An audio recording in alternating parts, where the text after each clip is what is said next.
نور على مر الزمان تألقا وأضاء للدنيا طريقا مشرقا، وهدى من الرحمن يهدينا به للصالحات وللمكارم والتقى.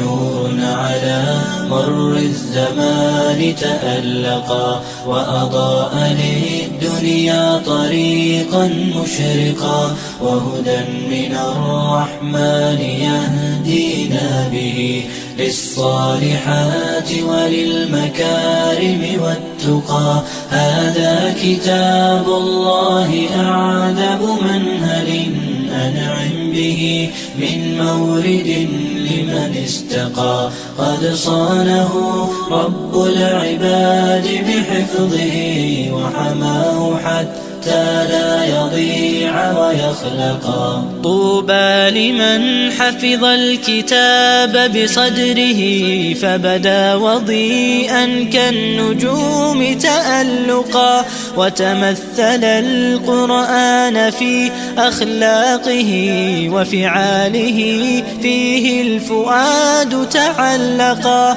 وتلاه في جنح الدجى متدبرا، والدمع من بين الجفون ترقرقا. هذه صفات الحافظين كتابه حقا، فكن بصفاتهم متخلقا. يا حافظ القرآن رتل آيه، فالكل أنصت للتلاوة مطرقا. يا حافظ القرآن لست بحافظ حتى تكون لما حفظت مطبقا. ماذا يفيدك أن تسمى حافظا وكتاب ربك في الفؤاد تمزقا؟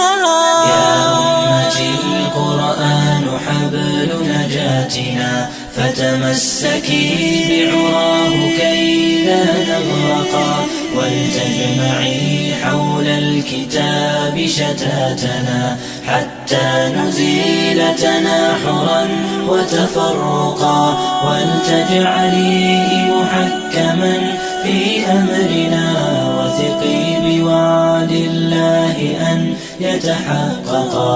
يا أمتي القرآن حبل نجاتنا، فتمسكي بعراه كي لا نغرقا.